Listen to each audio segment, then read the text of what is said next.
Boa tarde para vocês, Carla, Dani, Sakamoto, Diego. Pois é muito complexo analisar isso, né? O primeiro ponto a olhar é que não são somente estrangeiros fazem ataques armados em Washington ou em outras cidades dos Estados Unidos. Eu mesmo estava montando um filme em Washington, tem bastante tempo isso, e, e tinham dois americanos dirigindo um carro e atirando a esmo nas pessoas. Não tinham nada a ver com outros países ou países do chamado terceiro mundo.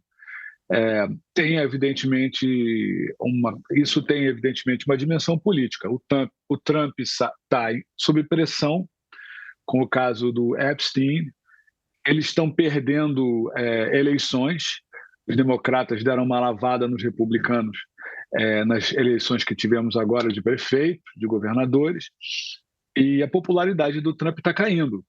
Então ele pegou esse incidente que não tem nenhuma não tem nenhuma não significa nada do ponto de vista estatístico. Não há uma estatística que mostra que imigrantes matam mais do que americanos, pelo contrário. E transformou numa bandeira política, como ele faz com tudo, sem nenhuma racionalidade.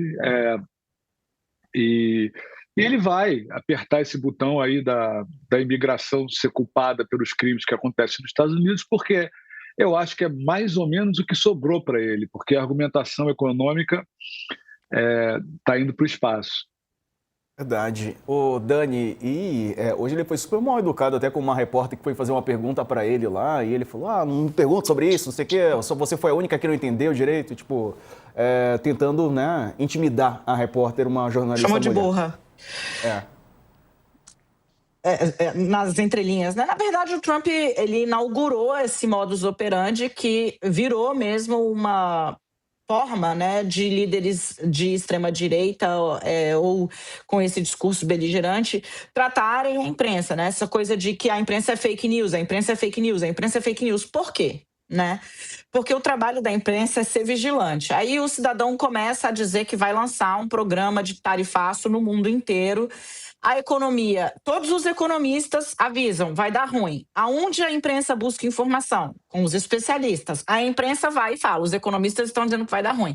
Você torce contra, você critica, você é da oposição, você apoia fulano de tal, você tem partido político, você tem lado, você é fake news.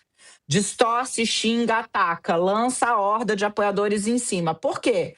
Porque aí até que a realidade se imponha, né, e o café passe a ficar caro, a carne passe a ficar cara, a soja não seja comprada pelos chineses, até que a realidade se imponha, passou um ano e pouco, mas os americanos sentiram e o Trump está sendo obrigado a recuar.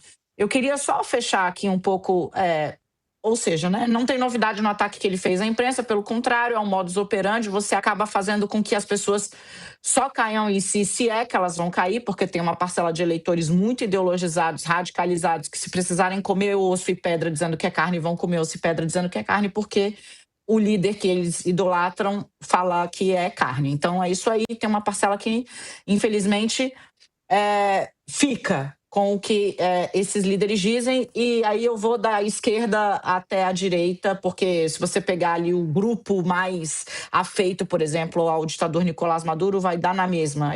Os polos, eles se encontram nesse ponto, né? O ataque à imprensa livre é sempre um sinal de alerta, tá? Em toda a literatura que vem analisando como as democracias morrem em pleno século que estamos. Mas para fechar, eu queria trazer uma reportagem da CNN Internacional, óbvio, né? É a manchete deles agora, e acho que tem muito pano para manga, que é o seguinte: uma fonte relatou a reportagem da CNN, a reportagem é da Natasha Bertrand, que as forças militares dos Estados Unidos fizeram um duplo ataque em setembro a um barco suspeito de traficar drogas, porque havia sobreviventes.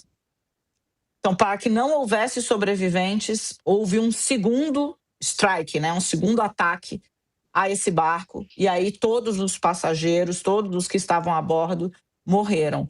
Isso vai dar pano para manga lá nos Estados Unidos. Isso aconteceu em setembro, foi revelado agora, porque mostra que não é só uma política antidrogas, pode ser também uma política de eliminação, né? Inclusive para que você não tenha depois ninguém contestando a versão de que o barco efetivamente estava sendo usado para transportar isso ou aquilo. Pois é, Padilha, deixa eu ver aqui, o New York Times revelou que houve uma conversa telefônica entre o Maduro e o Trump na semana passada, né, tentando falar sobre essas questões todas.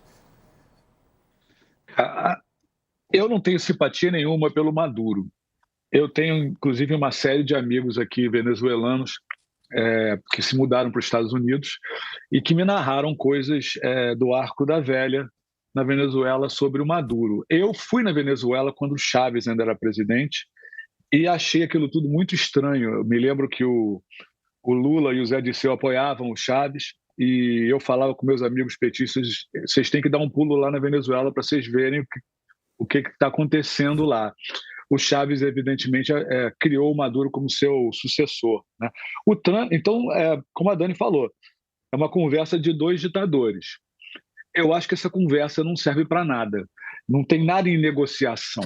Não tem nada a ver com Palestina ou Ucrânia, que teoricamente tem uma paz a ser negociada ou algo a ser negociado. Na minha opinião, o Trump está cozinhando uma guerra em Água-Maria, esperando banho-maria e esperando chegar no final do mandato dele, porque tem uma provisão na Constituição americana que você pode estender o seu mandato em caso de guerra, e se ele sentir que ele precisa dessa provisão, ele invade a Venezuela. A Venezuela é perfeita para isso. Não atira de volta, 2 horas de Miami. Eu não li isso na mídia, não. Eu li sobre essa provisão. Eu é que estou pensando isso. Eu não li nenhuma opinião de ninguém, mas eu sei que essa provisão existe na Constituição. Se for isso, ele pode conversar com o Maduro o quanto ele quiser, que não vai mudar nada. Daqui a 3 anos vai ter guerra. É isso aí. Quer arrematar, Sakamoto? Não, eu ia até perguntar, na verdade, para o Padilha, mas acho que não vai dar tempo, né? Eu vou só fazer um comentário em cima do que ele falou, que é a questão de quem comete mass shooting, né? Esses tiroteios em massa, essas mortes em massa nos Estados Unidos. Isso é uma coisa muito doida, porque o Trump está explorando e, claro, o sujeito tem que ser preso, tem que ser processado, né? Nos termos da lei, não tenha dúvida nenhuma. Mas é claro que ele está aproveitando isso para explorar todo a xenofobia, né, que tem sido a marca do seu governo, não tenha dúvida nenhuma. Só que é sempre bom lembrar, porque tem muita gente que é papagaio aqui no Brasil e fica repetindo, né, as coisas que saem de lá, que, né, qualquer pesquisa, qualquer exame, qualquer jornal, é só dar um Google, entrar nos jornais lá dos Estados Unidos, vocês vão ver que a grande maioria dos atiradores que sobem em cima de um prédio, ficam atirando na população, que entram nas escolas e atiram na população, que explode bomba na população, nos Estados Unidos, esse terrorismo doméstico é branco, né? É branco, não é estrangeiro, não. Tem estrangeiro que vai, que mata, bandido, tá? Tem, como de várias outras nacionalidades. Agora, esses tiroteios em massa nos Estados Unidos, eles são população norte-americana que tem feito isso, né? Só que, nessa hora, o governo federal norte-americano esquece. Isso aí, quero agradecer demais. Oi, diga lá, Padilha. Bem rápido. Fala lá. Bem rápido. Os Estados Unidos saíram do Afeganistão e tinha uma série de pessoas que trabalhavam para os Estados Unidos no Afeganistão. E abandonou um monte de gente no Afeganistão. E essas pessoas foram pegas pelos talibãs, torturadas, mortas. Eu não sei, porque não saiu nada acerca desse atirador. Mas eu me pergunto o que aconteceu com a família dele quando ele veio para cá. Eu não sei, não estou dizendo isso. Mas vamos lembrar que ele veio de um país que foi destruído em parte pelos Estados Unidos.